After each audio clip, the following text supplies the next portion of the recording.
Assalamualaikum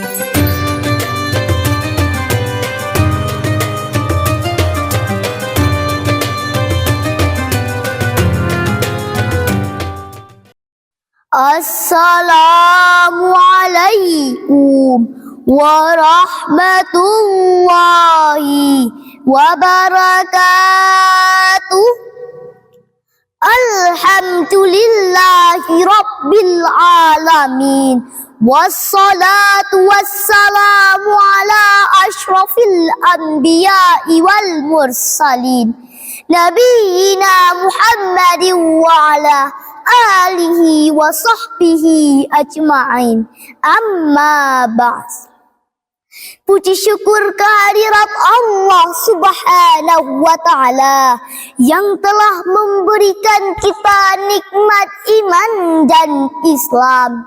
Salawat dan salam senantiasa tercurahkan kepada Nabi Muhammad sallallahu alaihi wasallam, teladan kita dalam kejujuran dan kebaikan, yang telah membawa cahaya petunjuk bagi umat manusia. Sahabat Puja TV yang dirindukan syurga, di zaman sekarang kita sering mendengar istilah krisis kepercayaan. Mengapa ini terjadi? Karena kejujuran semakin langka. Kita menyaksikan berbagai bentuk kebohongan, dari pejabat yang korupsi, pelajar yang menyontek, hingga pedagang yang curang. Padahal tanpa kejujuran, kehidupan sosial akan runtuh. Aceh ini dikenal sebagai Serambi Mekah, negeri syariat. Namun, mari kita jujur pada diri kita. Apakah kita sebagai generasi muda Aceh masih menjunjung kejujuran dalam keseharian? Jangan sampai semangat syariat tinggal slogan tanpa praktik nyata.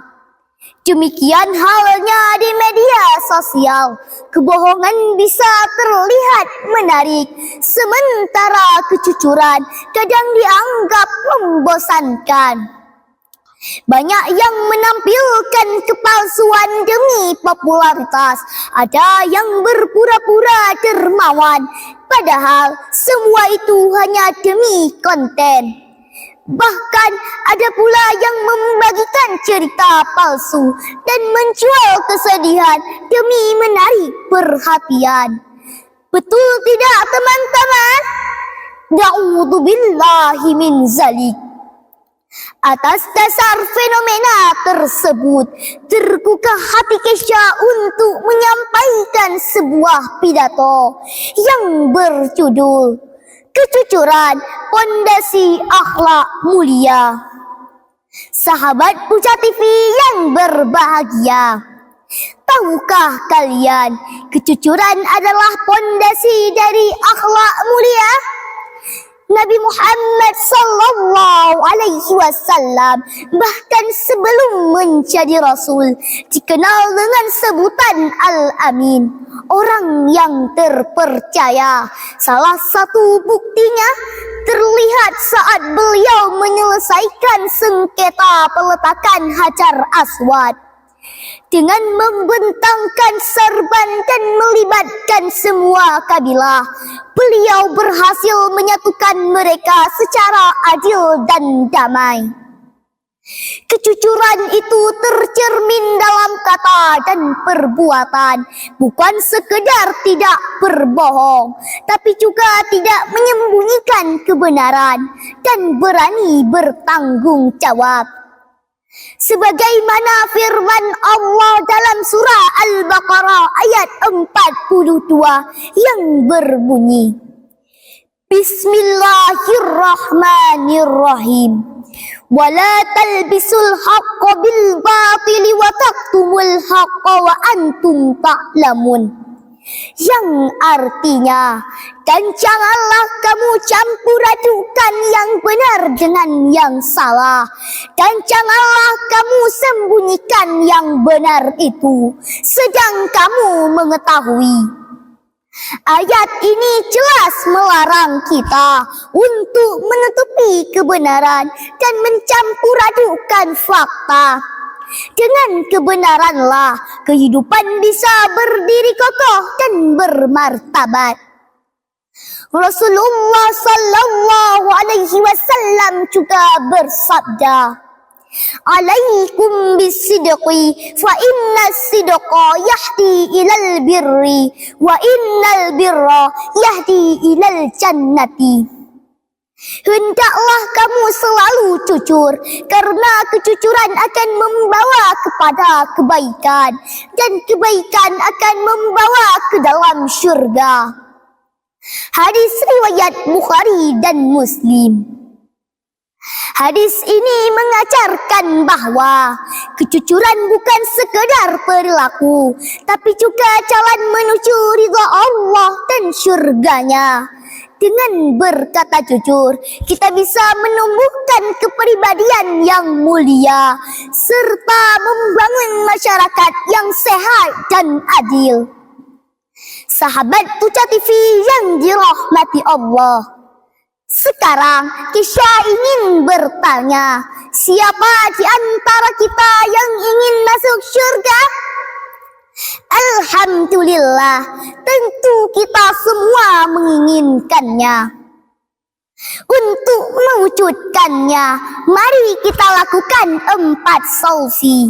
Yang pertama, mari kita mulai dari diri sendiri. Berani jujur kepada orang tua, guru, dan teman, meskipun itu sulit. Yang kedua, ciptakan budaya jujur di sekolah, jujur saat ujian, bermain, dan mengerjakan tugas. Yang ketiga, bijak dan jujur di media sosial, hindari kepalsuan dan sebarkan kebaikan. Yang keempat, teladani Rasulullah dan para ulama yang menjaga amanah dan selalu berkata benar. Hadirin, Aceh yang damai dan maju bukan cuma butuh jalan bagus dan gedung tinggi, tapi butuh karakter kuat, dan karakter itu berdiri di atas fondasi kejujuran. Tanpa kejujuran, pendidikan akan melahirkan orang pintar tapi licik. Ekonomi bisa tumbuh, tapi masyarakat jadi rusak. Sahabat Puja TV yang Kesha sayangi, dari pidato Kesha ini bisa disimpulkan bahwa kejujuran adalah fondasi utama dalam membangun akhlak mulia. Dengan jujur, kita bisa meraih ridha Allah dan bisa mewujudkan Aceh yang damai dan maju. Mari kita mulai dari diri sendiri dan istiqomah menjaga kejujuran dalam setiap langkah kehidupan. Ingatlah, orang jujur mungkin kalah sekarang, tapi menang selamanya. An honest person may lose today, but win forever. Akhirnya Kesha tutup dengan sebuah pantun. Mentari pagi bersinar megah, Kesha ke semifinal, Puja TV penuh berkah. Jujur dan adil tak boleh goyah, agar akhlak tumbuh teguh dan indah. Wassalamualaikum warahmatullahi wabarakatuh.